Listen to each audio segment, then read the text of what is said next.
Welcome to the 4 o'clock faculty microlearning session on questioning. Today we're going to talk a little bit about why it's so important to ask good questions, and we're going to talk about some strategies to help us ask better questions.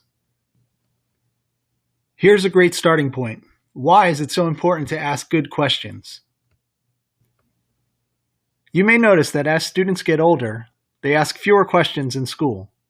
In preschool, we see a lot of questions from students. In high school, we see very few.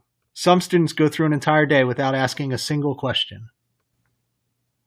This is exactly why we need to ask good questions.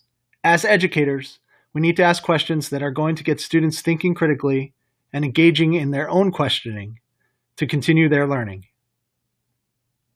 Let's review a few question structures from 4 o'clock faculty that can help you improve your questioning in the classroom.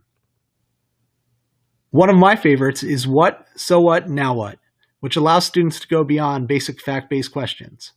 What asks the simple information, so what asks students to interpret that information, and now what asks students to apply their thinking once they have the information.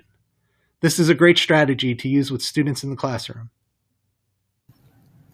Another thing to consider is how many open versus closed questions you're using with students.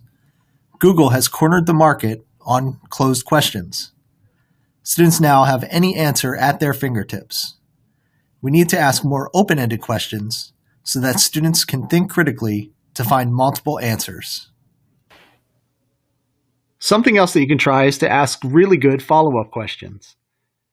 Initial questions may be fact-based or closed, but a follow-up question can then turn that into an open-ended question. Let's take a look at a few. One of the simplest follow-up questions you can ask is why. This asks students to provide evidence for their answer and gets them to think critically. You can also turn the question on the rest of the class and ask, do you agree or disagree, and why? Asking good follow-up questions can help to push student thinking and also create critical discussion in your classroom. Okay, it's time for this session's call to action, where we ask you to take action in order to improve your questioning. Our call to action this week: grab a piece of paper and a pen and write down 10 higher order thinking questions you would like to ask students this week. Hopefully you have some great questions to ask this week.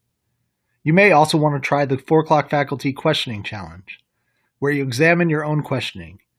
You can have a colleague or student track the questions that you asked this week in order to see how your questioning stacks up. Thank you very much for learning with us today. Be sure to check out 4o'clockfaculty.com for additional questioning resources.